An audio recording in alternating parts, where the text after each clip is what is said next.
Assalamualaikum warahmatullahi wabarakatuh. Selamat siang dan salam sejahtera bagi kita semua. Saya langsung ke pokok bahasan apa yang harus saya sampaikan di sini untuk diperdomani oleh Ketua BUS dan anggota keterkaitannya dengan maklumat Kapolri. Dalam maklumat Kapolri sudah dijelaskan untuk memutus mata rantai berkembangnya COVID-19 sehingga pemerintah perlu mengeluarkan maklumat. Yang pertama, keterkaitannya dengan pengumpulan massa, baik itu bentuknya dipungut biaya atau hiburan yang memang dilaksanakan mandiri, contohnya nanti event-event mungkin waktu nikah ada resepsi, tolong nikahnya tetap dilaksanakan, resepsinya ditunda.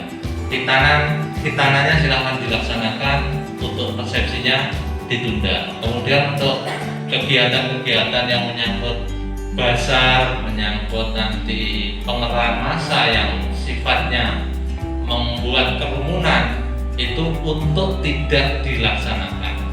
Itu semua dasarnya ada. Jadi nanti suatu saat misalkan Bapak Ibu untuk menghimbau kepada masyarakat ada yang tidak mau, itu dasar hukumnya adalah pasal 214, 216, 218 Kitab Undang-Undang Hukum Pidana. Dan mereka kalau menurut keterangan dokter dia harus diisolasikan, harus mengisolasi mandiri atau karantina mandiri. Dia keluar dari rumah, diingatkan dia melawan, dia akan dilaksanakan tindakan khusus.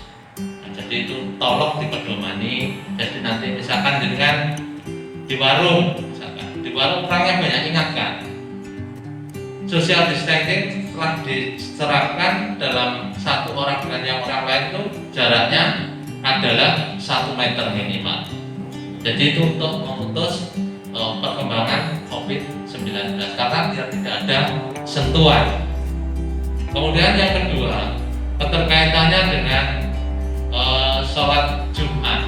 MUI Pusat telah memfatwakan bahwa sholat Jumat untuk diganti dengan sholat duhur.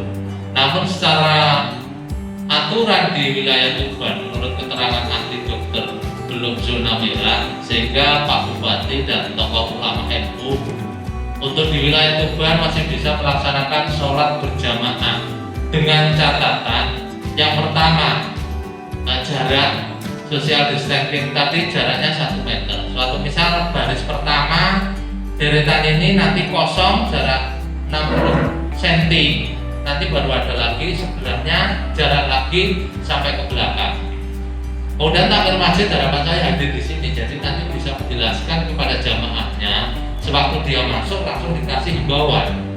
Contohnya masjid sebelah itu kapasitasnya kalau umum mungkin 1000, tapi setelah adanya aturan ini berarti pasti lebih sedikit atau mungkin hanya 500.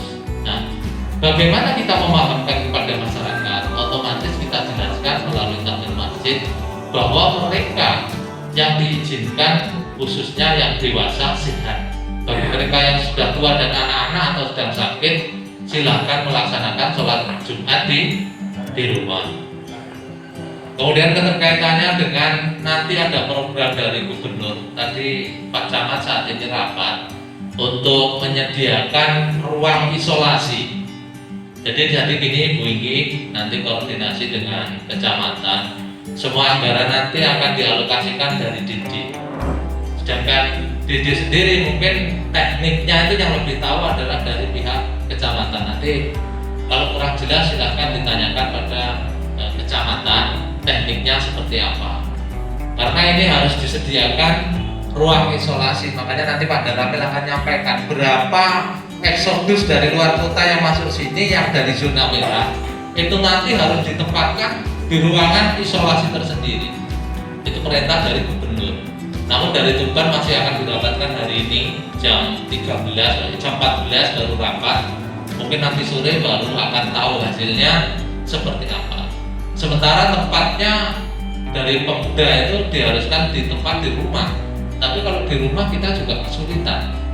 Otomatis yang ada fasilitas umum adalah SD. SD teknisnya mulai fasilitas umum MCK dan bilik-biliknya nanti juga perlu dipertimbangkan. Harapan saya sadar tidak ada eksodus dari luar kota yang zona merah. Jadi nanti tolong dipertajam Bu Inggi ke RT RW, kira-kira warganya sekarang mulai itu dalam waktu 1 sampai 2 minggu ke depan itu berapa, diprediksi nanti koordinasi dengan Babinsa dan Babin Kamtibmas.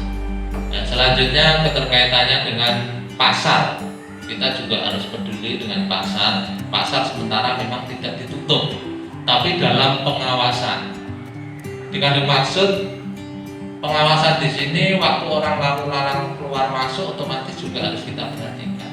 Karena mulai kemarin sudah harus pakai masker, otomatis kita harus mengingatkan orang tersebut harus pakai masker. Masker bisa kain itu lebih murah daripada masker yang dari dinas yang dipakai SOP-nya dokter memang beda dengan kita. Kalau dokter memang SOP-nya untuk menangani orang yang sakit, kalau kita SOP-nya adalah untuk pencegahan penularannya. Selanjutnya keterkaitan dengan kegiatan masyarakat, tolong nanti dikasih himbauan. Boleh orang melaksanakan kegiatan, tapi menyesuaikan dengan ruangan, dan itu tidak boleh lebih dari 30 orang. Harapan saya agar nanti dengan lebih mudah untuk menyampaikan pedoman ini jangan dipakai. Jadi usahakan nanti kalau mau kirim doa, silakan kirim doa beberapa orang, doa di situ tahlil yasin. Nanti untuk apa ini istilahnya berkatanya diantar atau datang langsung dikasihkan gitu. Tekniknya seperti itu. Maksudnya apa? Itu untuk mengurangi kerumunan massa yang datang. Karena nanti kalau akan ada kebijakan satu dalam satu keluarga boleh, jadi kan yang lain untuk ngantar juga kesulitan.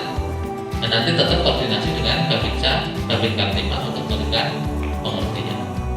Nah, kemudian untuk teknik pelayanan di sini kan banyak bank dulu, banyak bank. Nanti dikasih surat bahwa operasional bank itu baik itu bank swasta atau bank negeri BUMN itu teknik kerjanya separuh itu kerja di rumah, separuh kerja di kantor, di perhutani, di mana sini ada pasar itu seharusnya juga sudah melakukan teknik seperti itu. Karena apa? Untuk mengurangi kerumunan massa, untuk mengurangi kerumunan massa.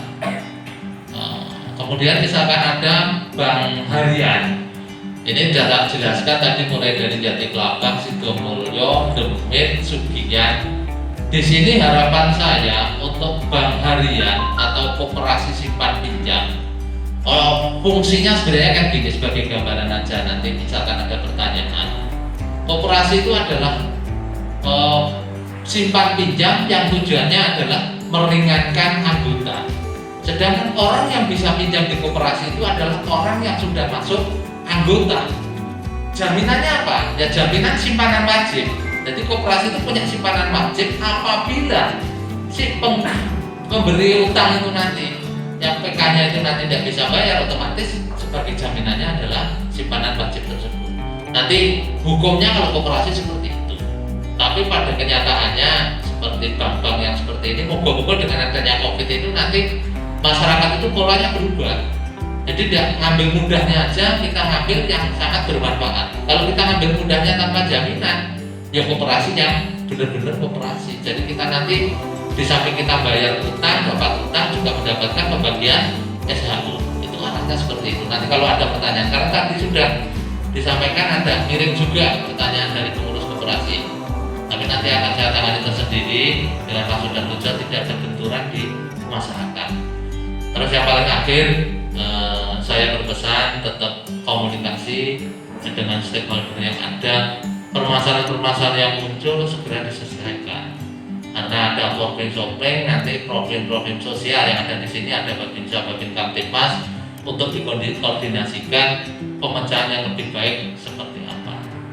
Dan yang paling akhir saya berpesan masyarakat jangan panik, ya tetap tenang, kita bekerja, SOP yang ada kita pakai, insya Allah kita akan terputus dari penyebaran COVID-19. Dan yang paling akhir ada beberapa tadi yang disampaikan, ini tolong ditindaklanjuti, khususnya nanti menyangkut ke takmir masjid, karena di takmir masjidnya ada hadir. Nanti apabila ada kendala berarti hari Kamis jenengan sudah ada action untuk di masjid sudah dikasih silang. Jaraknya disilang, berarti yang disilang tidak boleh ditempati, yang tidak disilang berarti boleh ditempati. Nanti jam 11 silahkan nanti Babinsa Mas dengan perangkat desa untuk memberikan himbauan. Apabila tempatnya sudah penuh berarti otomatis pagar harus ditutup. Saya pengen nanti hanya satu pagar dari depan, yang dari samping silahkan ditutup. Kita himbau dengan baik, kalau memang sudah tidak cukup disampaikan dengan hormat untuk sholat zuhur di rumah masing-masing. Itu aja yang perlu saya sampaikan. Mohon maaf apabila ada kekurangan. Saya akhiri. Wassalamualaikum warahmatullahi wabarakatuh.